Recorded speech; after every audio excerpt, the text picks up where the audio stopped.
भारतीय पेशेवर पहलवान विनेश फोगाट भारत पहुंच चुकी हैं। विनेश आज यानी 17 अगस्त की सुबह राष्ट्रीय राजधानी दिल्ली के इंदिरा गांधी इंटरनेशनल हवाई अड्डे पर लैंडिंग हुई।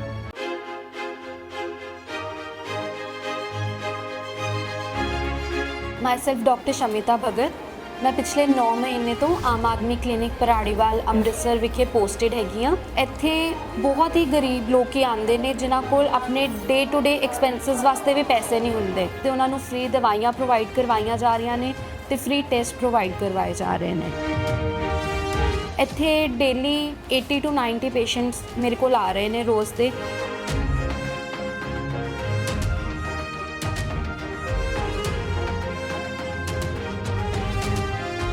सत श्री अकाल जी, मेरा नाम जसप्रीत कौर है। मैं बेसिकली इत्थों लागू रहने वाली हाँ। आम आदमी क्लिनिक इत्थे खुल गया, उहदी बहुत फैसिलिटी मिली है सानू। मैनू लूज मोशन सी एक्चुअली, मैं मैडम को मेडिसिन लैन आई हाँ डॉक्टर मैम को, उन्होंने बहुत चंगी तरह ट्रीट किया मैनू, बहुत वधिया मेडिसिन दिंदे आ।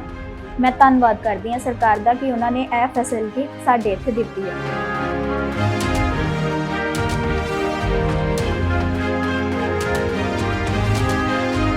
850 ਤੋਂ ਉੱਪਰ ਹੋ ਗਏ ਸਾਡੇ ਆਮ ਆਦਮੀ ਕਲੀਨਿਕ ਹੋ ਗਏ, ਜਿਨ੍ਹਾਂ 'ਚ ਹੁਣ ਤੱਕ ਲਗਭਗ 2.25 ਕਰੋੜ ਲੋਕ ਦਵਾਈ ਲੈ ਚੁੱਕੇ ਨੇ। ਸਾਰਾ ਕੁਝ ਕੰਪਿਊਟਰ 'ਚ ਫੀਡ ਕਰਦੇ ਹਾਂ ਅਸੀਂ ਤੇ ਤੇਰੀ ਆਹ ਜਿਹੜੀ ਦਵਾਈ ਹੈ ਇਹ ਲਿਖੀ ਹੋਈ ਹੈ ਉਹਨੂੰ ਮਿਲਦੀ ਹੈ, ਉਹ ਵੀ ਸਾਰੀ ਉਹਦੇ ਮੋਬਾਈਲ ਤੇ ਆ ਜਾਂਦੀ ਹੈ। ਉਹਦਾ ਜੇ ਕੋਈ ਟੈਸਟ ਹੋਵੇ ਉਹ ਵੀ ਮੋਬਾਈਲ ਤੇ ਆ ਜਾਂਦਾ ਹੈ।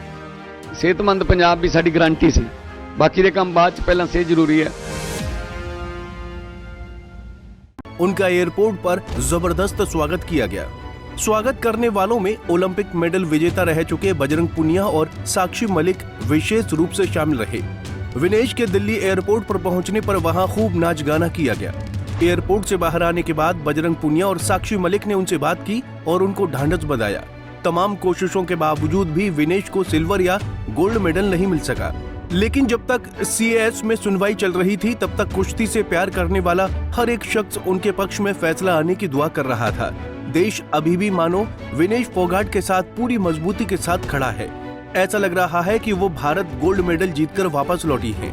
कम से कम एयरपोर्ट की तस्वीरें तो यही बयां कर रही हैं।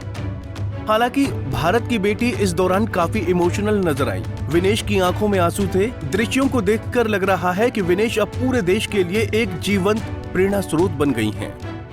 गौरतलब है कि विनेश पेरिस ओलंपिक की रेसलिंग स्पर्धा के फाइनल में पहुंचने वाली पहली भारतीय महिला रेसलर बनी थी, लेकिन दुर्भाग्यवश फाइनल मुकाबले से पहले उनका वजन तय मानक से 100 ग्राम अधिक हो गया था, जिस वजह से विनेश को डिस्क्वालीफाई कर दिया गया था। इसके बाद विनेश फोगाट ने इस मामले को कोर्ट ऑफ एरिब्रेशन ऑफ स्पोर्ट्स में चुनौती दी, लेकिन वहां से भी उनके हाथ निराशा ही लगी। विनेश ने इस न्याय तंत्र से सिल्वर मेडल की अपील की थी, जो कि खारिज कर दी गई।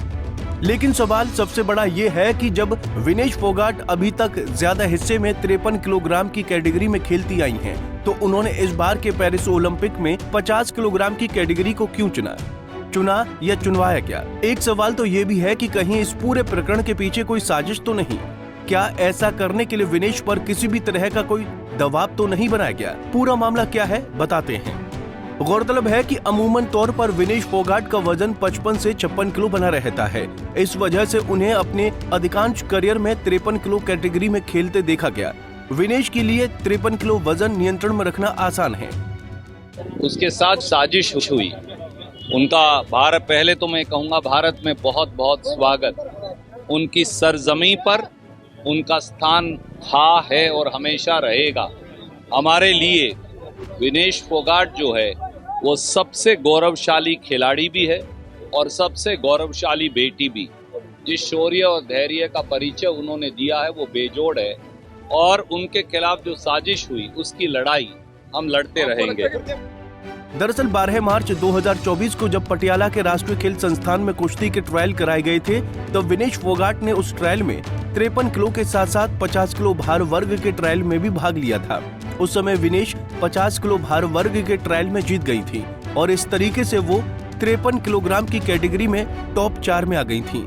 तो अब सवाल है कि जब विनेश 53 किलोग्राम की थी तो उन्होंने पेरिस ओलंपिक में फिर भाग कैसे लिया? क्या वो 53 किलोग्राम की कैटेगरी में भाग ले सकती थी? तो जवाब है हाँ। कैसे, हम आपको बताते हैं। दरअसल इंटरनेशनल रेसलिंग एसोसिएशन का नियम कहता है कि 53 किलोग्राम की कैटेगरी में रहने वाले टॉप 4 पहलवानों के बीच मुकाबला करवाया जाए। जिसमें सबसे बेहतर प्रदर्शन करने वाले पहलवानों को ओलंपिक के लिए भेजा जा सकता है। यानी विनेश फोगाट चाहती तो 53 किलोग्राम की कैटेगरी में भी भाग ले सकती थीं। दरअसल अंतिम पंघाल 2023 कुश्ती वर्ल्ड चैंपियनशिप में ब्रॉन्ज मेडल जीत कर आई थीं। मेडल जीतने का मतलब ये नहीं कि अंतिम पंघाल को पेरिस ओलंपिक में सीधे एंट्री मिल गई थी। भारतीय कुश्ती महासंघ के नियमानुसार ट्रायल में टॉप 4 में आने वाले पहलवान क्वोटा मिलने वाले पहलवानों से भिड़ते हैं। यानी अंतिम पंघाल की पेरिस ओलंपिक में जगह पक्की नहीं थी। ऐसे में अंतिम पंघाल को ट्रायल मुकाबले में विनेश से भिड़ना पड़ सकता था। लेकिन तभी WFI की एक मीटिंग हुई।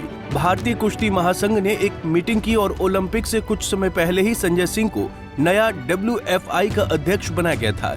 इस बीच WFI ने ऐलान किया कि पेरिस ओलंपिक के लिए कुश्ती में ट्रायल नहीं करवाए जाएंगे। इससे अंतिम पंघाल को कोटा के कारण सीधे तौर पर पेरिस ओलंपिक की 53 किलोग्राम कैटेगरी स्पर्धा में एंट्री मिल गई थी। ऐसे में विनेश के सामने 2 विकल्प थे, या तो वो 50 किलो या फिर 57 किलो कैटेगरी का चयन करें। तो इसलिए विनेश फोगाट ने इस पेरिस ओलंपिक में 50 किलोग्राम की कैटेगरी को चुना। Bureau report, Punjab Kesari TV. हमसे जुड़े रहने के लिए हमारे YouTube चैनल को सब्सक्राइब करें और नई वीडियो की नोटिफिकेशन के लिए बेल आइकॉन को दबाएं।